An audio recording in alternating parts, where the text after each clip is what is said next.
Dear viewers, আমাদের চ্যানেলের নিউজটি যদি আপনাদের ভালো লেগে থাকে তবে আমাদের চ্যানেলকে সাবস্ক্রাইব করুন এবং আপনাদের বন্ধু। প্রিয় ভিউয়ার্স, আজ আপনাদের জন্য রয়েছে আঙ্গুর চারার এপিসোডটি। আমাদের দেশে হাতে গ্রাফটিং করা এবং বিদেশে মেশিনে গ্রাফটিং করা কতটা ব্যবধান, এই নিয়ে রয়েছে আজ আপনাদের জন্য আয়োজন।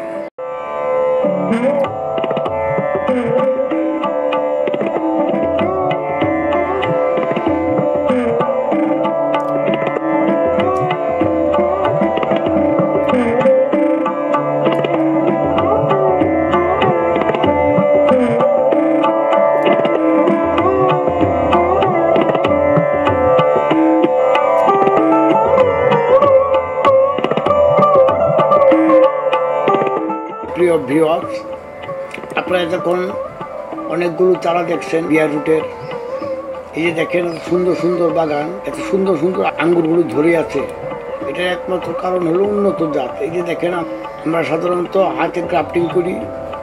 এই যে দেখেন আমি এই যে এটা কেটে আপনাদেরকে দেখাচ্ছি, এটা হলো রুট স্টক, যেটা শিখর স্টক, মানে যে শিখরের চারাটাকে বলে রুট স্টক। এই যে দেখেন এখন উপরেটাকে বলে সায়ন। ওই যে সায়নটা এখন এই যে ঢুকিয়ে দিচ্ছে, দেখেন ঢুকিয়ে এখন আমি ট্যাপ দিয়ে পেঁচিয়ে দিব।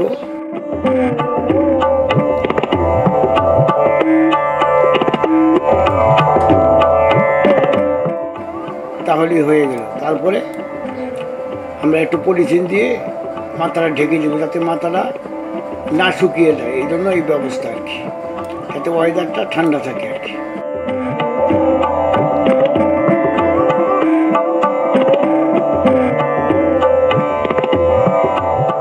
চারা, ছোট চারা আঙ্গুরের,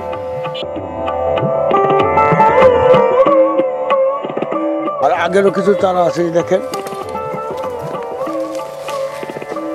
এগুলো হলো লাল জাতের ভ্যালেট জাতের চারা।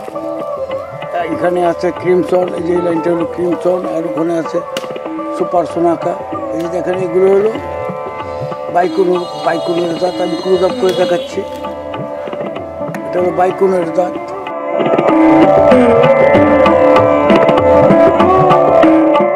সামান্য কিছু চারা আছে, এগুলো হলো বাইকুনুর, যে আপনারা দেখতেছেন এগুলো বাইকুনুরের জাত। আর এগুলো হলো কালো আঙ্গুর, ব্ল্যাক রুবি, ব্ল্যাক ম্যাজিক। এখানে কালোর ভিতরে 4-5টা জাত আছে। এই যে দেখতেছেন এখানে কালো, ব্ল্যাক ম্যাজিক, এই যে দেখতেছেন ছোটো বাচ্চাটা ব্ল্যাক জাম্বু, আর এই যে দেখতেছেন এটা ব্ল্যাক রুবি। আর এই যে আপনাদেরকে দেখাইতেছি এগুলো হলো ব্ল্যাক ম্যাজিক।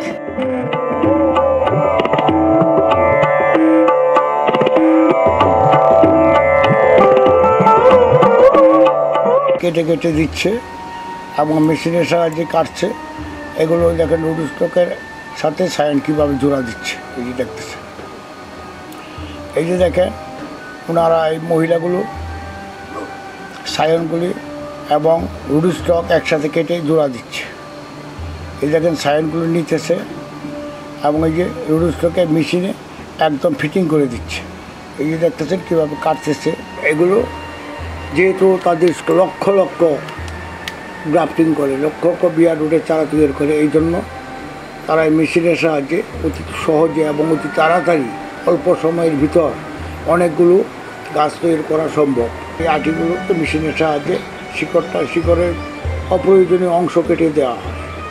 এই আপনাদের আটি বাজারগুলো এখন এগুলো রপ্তানিযোগ্য হয়ে গেছে। এখন রপ্তানির জন্য যে প্যাকেটজাত করা হয়েছে, এখন এই যে এগুলো বাইরে রপ্তানির জন্য বক্সে ভরা হচ্ছে, অর্ডার মাফিক নির্দিষ্ট জায়গায় পৌঁছে দেওয়ার জন্য।